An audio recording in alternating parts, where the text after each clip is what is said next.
Markus Ederer, thanks for joining us. You've had 5 years as EU ambassador to Moscow, which gives you a significant platform from which to observe Vladimir Putin. What's your assessment of him as 2022 ends? First of all, thank you, Laura, for having me here. Well, I'm afraid to say that the Russian leadership is resolved to continue this war until it has reached its objectives. And when we talk objectives, we should look at what Putin said in July last year in his editorial, where he denied Ukraine the right to exist politically, historically, culturally, and also when in the first phase of the war, when Russia tried to occupy Kiev. Chancellor Olaf Scholz made a speech to the German Parliament a couple of days ago where he was saying essentially that Vladimir Putin's war aims had all been unsuccessful. Is that the general assessment in Germany now? I think it's a general assessment beyond Germany. The Russian leadership has grossly miscalculated, not only on Ukraine's resolve and capabilities to resist, on its own military's capability, on its ability to divide the West. If it wanted less NATO in Europe, it got more NATO with two traditionally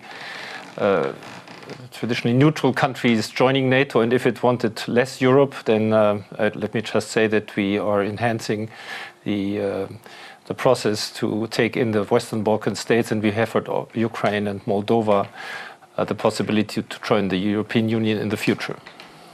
Well, it's been a momentous year for Germany as a result of the invasion of Ukraine. Russian gas has been switched off.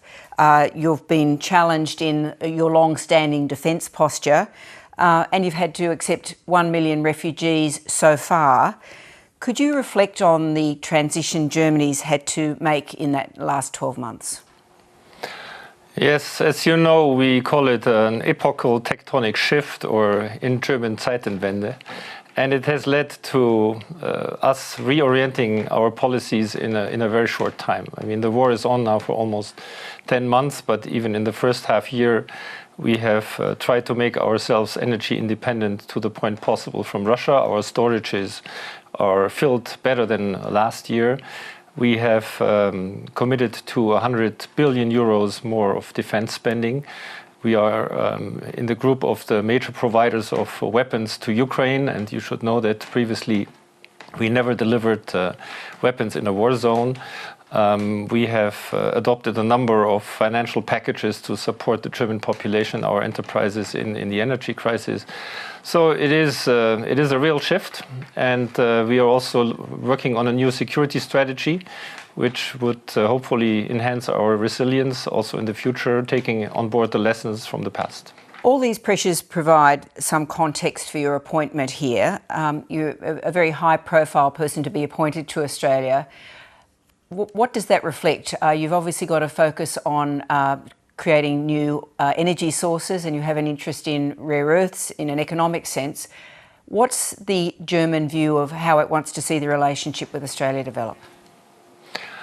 Well, I had the privilege to have been sent to places where things are happening, China, Russia, and now to the Indo-Pacific. And we believe that the things are happening now in the Indo-Pacific, and maybe the future of the world is being decided in the Indo-Pacific, with Australia as a very reliable ally of ours, with whom we join forces in trying to project stability, prosperity, safe sea lanes, the rule of law, international rules-based order.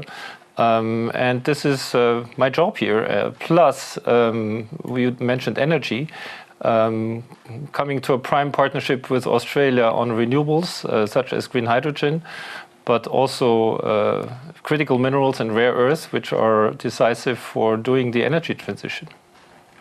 So you mentioned your previous engagement in China. The Chancellor became the first G7 leader to visit Beijing in 3 years recently. And as you mentioned, Germany is taking a more sort of decisive role in defence terms in the region.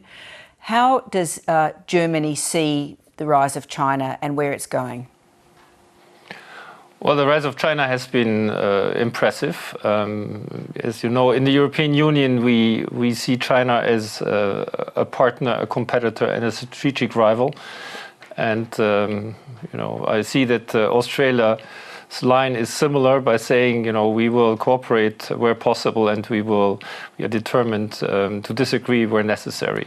I think that was the spirit in which Chancellor Scholz went to China. He covered the whole spectrum of questions, including cooperation, but also the critical questions, such as Xinjiang and others. But you may have seen that one of the outcomes was also President Xi saying that the threat with nuclear weapons is totally unacceptable, and the use of nuclear weapons would clearly cross red lines. I think that was an important message also to Moscow, coming back to your first questions.